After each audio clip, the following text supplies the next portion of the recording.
Hi, this is your host Apnil Bhartiya and welcome to Effortless Talk. Today we have with us once again after a long time Avi Press, founder and CEO of Scarf. Avi, it's great to have you back on the show. Thanks so much for having me. Great to be here. It's my pleasure. It's been a while since you and I talked, so I would love to just remind not only to myself but also to our audience what is the Scarf all about, what problem you wanted to solve, which led to the creation of the company. Yeah, so Scarf provides usage analytics for open source software. We primarily do sales and marketing intelligence with that, which has come a really long way from the early days when we first met and chatted. And yeah, since then, Scarf has been really normalizing and establishing the practice of usage analytics in open source. Perfect. Thank you. Now, can you also talk about when we talk about usage analytics? Of course, we'll talk about open source aspect, but in general, explain the importance, significance in the modern world. Software broadly, when we develop software, we need to understand how it actually gets used, right? Where is the software being deployed? How is it impacting people's lives? And where is it maybe not doing what we expect? Understanding how our software gets used is very critical to making sure that we maintain it and are producing things that are of use to the world. You folks, call yourself as a pioneer when it comes to usage analytics. To talk a bit about the market, the state of the market. Is it a crowded space? Is it is still an emerging space? And what kind of adoption you're seeing? Right. So in the space of open source, usage analytics has historically been a very taboo topic. It was historically something that was never done. And what everyone thought was open source is an environment where analytics will simply never be tolerated and allowed. In the 5 years that we've been working on this has really notably changed. Maintainers of open source projects and companies that build open source are no longer accepting of the old norms here, that this was just not something that we would ever do. And indeed, it's actually really important that we open source maintainers actually understand how our software is being used in the real world, because that's critical to continue the efforts of developing the software. So since we started doing this, I would say usage analytics are not something that I would say is it's certainly not the primary thing that every open source project does, but it's much, much more normalized than it used to be. So we've taken this from something that has been largely taboo and something that was really unaccepted to something that, we work with projects in the Apache Software Foundation, the Linux Foundation, Cloud Native Computing Foundation. This is now a practice that has been much more established with the biggest projects, the biggest foundations, the biggest companies building open source. And so we've seen a really remarkable amount of adoption of this practice since we've gotten going. We do about 1 billion downloads of open source artifacts on our infrastructure every month. And every single one of those downloads is now something where the people building that software and distributing it actually understand things like where in the world did that download come from and maybe what company was behind it. So this is a fundamental shift in the way that we're developing open source. And what that means is that rather than completely flying blind here and doing development and maintenance just based on who's talking to you, now open source projects can be much more data driven. They can be much more effective with their development time. And the companies commercializing open source can now be much more efficient at building sustainable businesses. And so I think this is really, really important because it indicates a real shift that's happening in open source sustainability. And we're really making concrete inroads to making open source the default way to build software companies, which I think benefits everybody tremendously. No, you brought a very important point. I mean, I've been covering open source since day one of my journalism career. Back in those days, we used to tell folks like 15, 20 years ago, why use open source? What are the benefits? Now, when I look today, it's more or less like the same thing. The only difference is that almost everybody is using open source without realizing it, which also means that, number one, they don't know how to actually deal with open source communities and projects. Sometimes they also fail to become what we used to call, or we still call, good open source citizen, where they go back and actively contribute. Now, not everybody has resources, so it's not like we'll be like blaming everybody because and just because there is open source doesn't mean you should. People should be free to just consume it. But over like last 10, 15 years, what has worked really in the favor of open source, and I think Linux Foundation and has played a big role to make to make organizations, I'm talking about companies, comfortable with open source. Otherwise, in previous, hey, if you do open source, you can download it, get it started. Day one is the easy job. Day two, where you need additional functionality, you need somebody, a throat to choke, you have problem. You cannot just hang out in forums to solve mission critical. So commercialization has played a very critical role in the success of open source. Can you talk about, when we look at Scarf and when you look at open source, what role are you folks playing in the open source space? Let's say have a myopic view and only look at usage analytics, but just talk about your role and also how do you see commercialization of open source at scale? Yeah, so I think right now we're at this point in the arc and history of open source where there's a lot of efforts to build businesses around open source, but not a ton of consensus and playbooks on the right way to do it. And whether you're doing open core, or you're doing services, you're building cloud offerings, there's a lot of different approaches. But one thing that pretty much across the board, all of these companies have been struggling with is that they don't know who's using the software. And so if you have a sales motion or a marketing motion, or maybe you're doing outbound outreach or whatever it is that you're trying to do to build that business, you need to know who's relying on the software because those are your potential customers.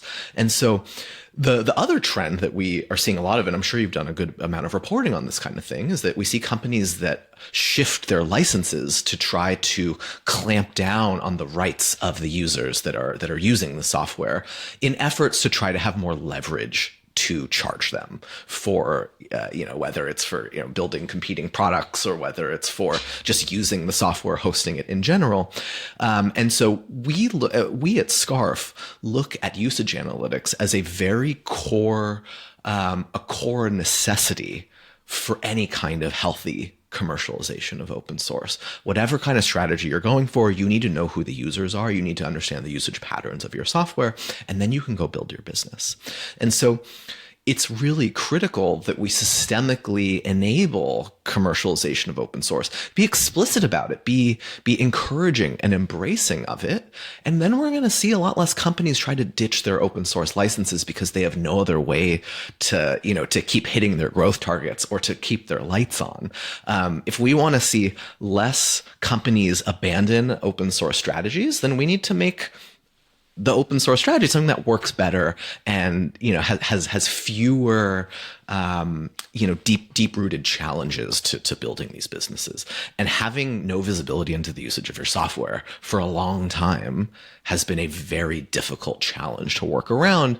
But this is becoming less and less of a problem with things like Scarf. And we're still the only ones that really do this, but we definitely were the first to truly establish this as a practice. You very rightly said that whenever I talk to companies, they have open source project, and of course they have products based on that. And when I ask, what kind of usage are you seeing of the project, they're like, I don't know, because that's the whole nature of open source. I think early days Canonical with Ubuntu, they tried to boot some, but it got a lot of negative press. So efforts were there. So you have to maintain a balance, but enterprise world is totally different. You touched on so many points, and I really don't think we have time today to get into all of those things. Like you mentioned, license change last 2 years with the HashiCorp and of course with Redis recently. But the good thing is that community always responds. I always joke, just like in Jurassic Park, they say life always finds a way. Same thing I say with open source. Open source always finds a way. You cannot beat it. And and then sometimes the forks, they become more popular than the original project. So I don't want to go there, but I do want to talk about when companies consume open source or use open source, what kind of some of the pain points that they feel. And also, we don't live in a monolithic world. We use a lot of different components. How does Scarf also help integrating with whatever setup or whatever stack companies have? Like in November, you folks announced the Salesforce integration. So also talk about helping organizations who are leveraging open source to become more efficient and for better integration within their own stack? So on the user side of things, I think there's lots of challenges come with open source. It's free to use, but it's not free to operate, right? You got to roll up your sleeves and maybe put in a little bit of elbow grease to really operate these things in production. And I think a lot of companies will deal with shifting futures around the projects they rely on when the companies that build them cannot sustainably do so for the long haul. Maybe their business model is changing. Maybe the choices that they're making for how they're maintaining the project don't align with how the user needs, and there's lots of things that can go wrong there. One thing that we announced recently, as you alluded to, is a Salesforce integration into Scarf. So one clarification to make there: this is largely for the companies that are building the open source rather than using it. So when a open source company distributes their software, Scarf is helping them track which companies are relying on it. We're now allowing them to actually sync those insights into their CRM. So for instance, if a new company has shown up as a production user of your open source software, your sales team, your marketing team can be privy to that right inside of the CRM that they're doing their day-to-day operations in. And now the usage information, the usage statistics and metrics of open source are now a integrated and critical part of day-to-day business operations. And that's where things really should be. That's the world that we're trying to get to, is where the business is not fighting their open source. They're actually embracing it and really running the business on top of the open source adoption. This is something that really aligns the businesses building open source with the commercial users that rely on it. And when we have this kind of economic alignment between supply and demand, we get a much healthier ecosystem and market of goods that are being, goods and services that are being distributed in the open source community. And that's where we find that this kind of initiative is really encouraging a healthier open source ecosystem, which is really the whole goal here. Excellent. Once again, thank you. And thanks for also clarifying that. Is Salesforce integration like the first of its kind, or you have been working with other companies? I just want to understand how organizations, large or small, leverage Scarf. Yeah. So a lot of the work that our customers do with this kind of data has historically been in the Scarf application, like the maintainer dashboard that we provide, where you have all of your stats and you can look at them and analyze them. And we've had fairly simple ways to get that data out and into, whatever kind of business systems you have where you're analyzing these kinds of metrics. Our Salesforce integration is really an indicator that these kinds of practices are becoming much more enterprise ready, where it's not just early adopters that are doing this kind of thing. It's much larger companies that want to collect and operationalize this kind of data. And so the reason that we found this product initiative such a big deal is because this is now becoming more and more mainstream in open source, where much larger companies that historically would have been very averse to these kinds of practices because of the historical nature of how analytics was perceived in the open source world, this is changing. Businesses that would have never taken a risk in this kind of way have now seen, oh, this is not risky. This is just what people do. This is just what is done in the open source world. It's okay. These foundations said it's okay. These projects are doing it. And so now by adding these kinds of tools like Salesforce integrations, like CRM integrations, MarTech integrations, et cetera, this data is now being operationalized at scale in the enterprise. And that's what's such a big deal and such a shift historically. And how crowded is the usage analytics market? Of course, you folks, as you said, you're pioneer, but is the market getting crowded, or you folks are still, the lone player or solo player or in this space at this point? We're still the only player that is doing this in the open source world at scale. There are lots of initiatives from other sales tech and marketing tech companies that are trying to expand into things that become more open source adjacent, but we're the only ones that do this in the open source world. And we were able to do that because we started from a position of very, very extreme privacy measures. So things like being GDPR compliant out of the box. That was basically a prerequisite for doing this in the open source world. And then second, the infrastructure that we've built for package management and open source package distribution are basically the only things of its kind that exist today. And it was a very significant technological undertaking to build it and now to operate it at scale so we can do these kinds of billions of open source downloads every month. When it comes to usage analytics, what are the challenges that are still there, which can be either because of the way open source work or because of the way, now, as you gave example of Salesforce, that it was not about the usage of open source, but the open source work they are creating. So talk about the challenges, and are you focusing more on the companies who are creating open source and they want to see how the usage is happening, who is using it, how they're using it, or you also help on the user side? Yeah, great question. So our strategy is to focus first on helping the suppliers of open source. The idea there is by focusing on the companies and organizations building open source, that helps us collect the kind of data on the usage of open source that we can then down the road build more tooling for the end user side of things. What's historically been hard about doing this, and why we're still the only ones that do this, there's a couple things. So one, again, the fact that this used to be a taboo practice.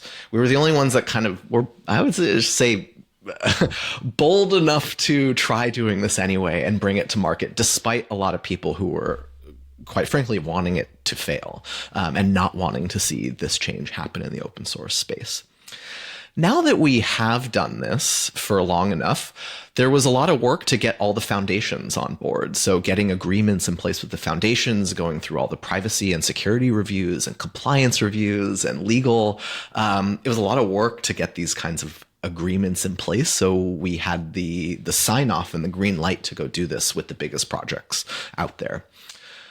What remains difficult about it and why we continue to be the only ones doing this is a couple things. One is that the infrastructure expertise to actually provide the value to have the right to collect the data in the first place is a very large infrastructure undertaking that not everyone is able to do. And then B, the expertise in things like data enrichment, in things like funnel stage analysis of where different companies are in the adoption lifecycle with open source. It's a very specific overlap of historical, go-to-market and sales analytics with open source software distribution. A very specific overlap of competencies that simply just we're the only ones that have that set of interest and expertise, which I think for anyone else that wants to get into that space is just a really significant amount of work. And we've been doing this for close to 6 years now. And so it's one of those things that just took so much work and expertise and infrastructure, capital expenditures to be able to do this at scale that I think it will continue to be challenging for others to do this. But as it becomes more and more of a standard practice, we're for sure going to see more competitors in the market. And we will be ready when that happens. We really do. I want to see as much of this happen as possible. Like, this is not a zero-sum game, and we very much want to see more and more tools for open source companies and maintainers do the best work they can, because then there's more open source for everyone and better quality software for everyone.